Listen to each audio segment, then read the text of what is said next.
Tonton video ini sampai selesai agar Anda tidak gagal paham.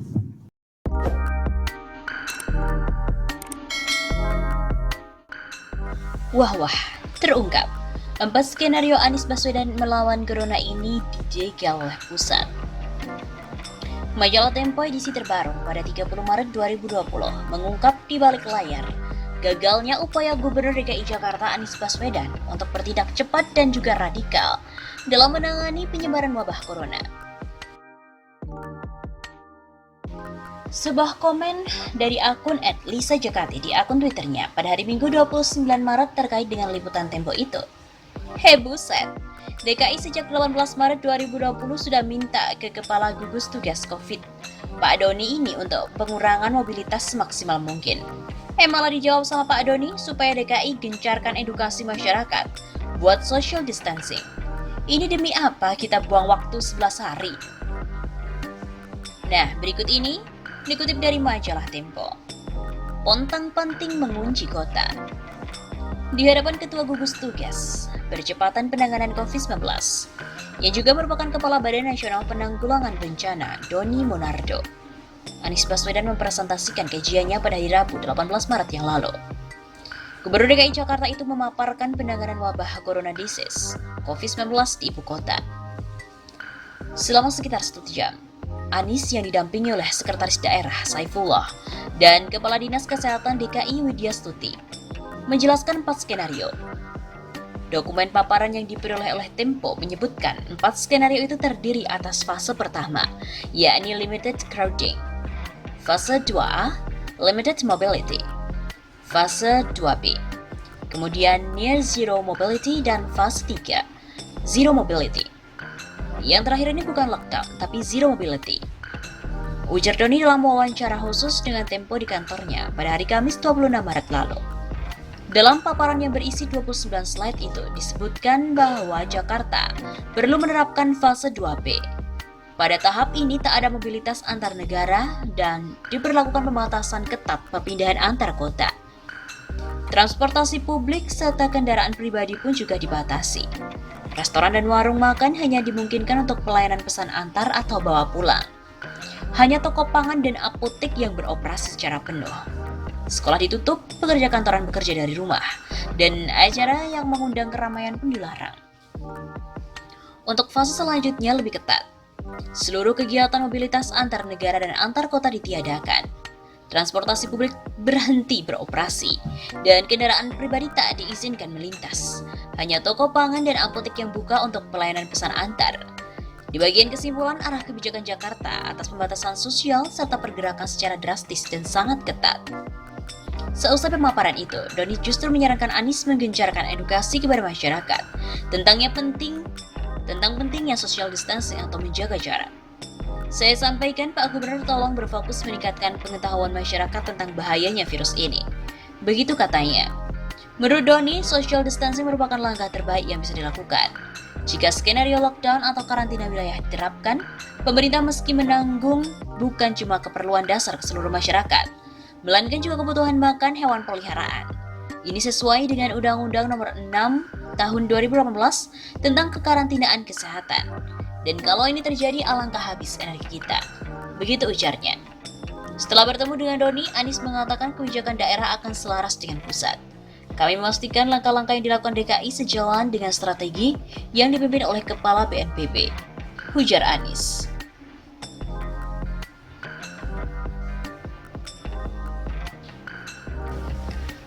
Dan seperti kita ketahui, Anies Baswedan sudah mengantisipasi corona sejak Januari, di saat pemerintah minta warga untuk tenang. Jakarta kini sudah menjadi kawasan epicenter penyebaran virus corona. Berbagai hal dan kebijakan sudah dilakukan untuk menghentikan penyebaran corona. Sejak awal kemunculan corona di Wuhan, China, Gubernur DKI Jakarta Anies Baswedan terus memantau perkembangan kasus. Sebab virus corona sangat mungkin muncul di Jakarta. Alasannya sederhana, Jakarta merupakan gerbang dunia ke Indonesia. Langkah Anies dimulai pada 27 Januari 2020. Saat itu Anies meminta semua rumah sakit di Jakarta untuk bersiap. Dinas Kesehatan kemudian mengeluarkan siaran pers soal bahaya pneumonia novel coronavirus. Dan saat itu belum terkenal istilah COVID-19. Kita langsung menjangkau pelayanan kesehatan di Jakarta, 190 rumah sakit dan juga klinik. Kita namanya masih pneumonia Wuhan. Berita tahu, kepada semua rumah sakit, ini indikasinya. Orang-orang potensi seperti apa? Baru pulang dari luar negeri sekarang disebut ODP. Begitu kata Anies saat berbincang dengan Deddy Corbuzier, dikutip dari channel YouTube-nya pada hari Minggu 29 Maret. 2 hari kemudian, Anies menggelar rapat pimpinan khusus untuk membahas bahaya penyebaran corona di Jakarta. Salah satu yang menjadi perhatian yakni peran imigrasi dalam mencatat pergerakan warga yang masuk. Untuk itu kita menjaga batas-batas kita. Kita mengundang imigrasi. Saya waktu itu ingin tahu siapa saja yang datang dari Tiongkok. Gimana dia tinggal di mana karena kita mau jagain wilayah ini. Kalaupun masuk periksa ternyata datanya nggak ada. Tutur Anies. Dari rapat itu Anies meminta semua SKPD menyusun langkah-langkah mitigasi, termasuk menyusun peraturan gubernur untuk penanganan corona. Kemudian Dinas Kesehatan mengeluarkan surat edaran kewaspadaan bahaya corona itu. Tak lama kemudian Anies mendapatkan data setiap hari. Dia bahkan tahu satu orang kemana saja dan bertemu siapa saja. Ini sangat serius. Kita pantau terus setiap 2 hari sekali. Dapat data berapa jumlah ODP, berapa PDP datanya. Semakin hari makin naik. Saat itu sudah ada kasus kita nggak punya kewenangan melakukan pemeriksaan. Jelas Anies. Saat pemantauan terus dilakukan, Anies akhirnya mengeluarkan instruksi Gubernur nomor 16 tahun 2020 tentang peningkatan kewaspadaan terhadap risiko penularan infeksi COVID-19 pada 25 Februari 2020. 4 hari kemudian, atau pada tanggal 29 Februari 2020, Anies mengumumkan telah membentuk tim tanggap COVID-19 untuk memimpin pengendalian penyebaran corona. Bahkan saat itu Anies sudah mengungkap 115 orang yang dipantau dan 32 orang diawasi terkait virus tersebut. Tapi, sikap Anies sempat mendapatkan sorotan dari pemerintah pusat. Sehari setelahnya, Menteri Kesehatan Terawan Agus mengatakan pernyataan Anies ini kurang tepat. Jadi kurang tepat pernyataan itu. Jadi setelah dites dengan PCR, hasilnya negatif. Artinya apa? Memang nggak ada. ODP nggak ada karena sudah jelas negatif, maupun PDP juga nggak ada karena negatif hasilnya. Jadi saya mengatakan bahwa sampai detik ini semua hasil pemeriksaan bahan yang diperiksa itu negatif. Begitu kata Terawan pada 1 Maret. Di saat yang sama, pemerintah pusat terus menyerukan kepada masyarakat untuk tenang. Terawan bahkan meminta warga tak perlu pakai masker karena masker hanya untuk orang sakit. Kalau sakit ya pakai masker, kalau sehat ya nggak usah. Jadi mengurangi oksigen dalam badan di tubuh kita juga. Ucap Terawan.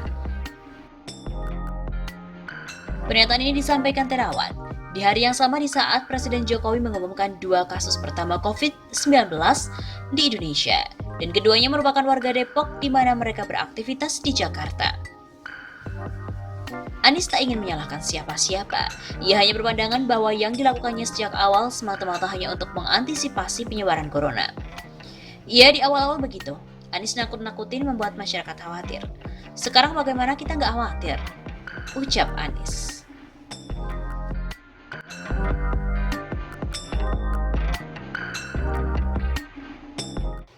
Sebuah komen dari akun @lisajakati di akun Twitternya pada hari Minggu 29 Maret terkait dengan liputan Tempo itu. Hei buset, DKI sejak 18 Maret 2020 sudah minta ke Kepala Gugus Tugas COVID, Pak Doni ini untuk pengurangan mobilitas semaksimal mungkin.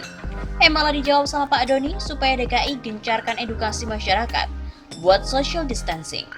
Ini demi apa kita buang waktu 11 hari? Nah, berikut ini dikutip dari majalah Tempo. Pontang-panting mengunci kota. Di hadapan Ketua Gugus Tugas Percepatan Penanganan COVID-19, yang juga merupakan Kepala Badan Nasional Penanggulangan Bencana, Doni Monardo, Anies Baswedan mempresentasikan kajiannya pada hari Rabu 18 Maret yang lalu. Gubernur DKI Jakarta itu memaparkan penanganan wabah corona disease COVID-19 di ibu kota. Selama sekitar 1 jam, Anies yang didampingi oleh Sekretaris Daerah Saifullah dan Kepala Dinas Kesehatan DKI Widya Stuti menjelaskan 4 skenario.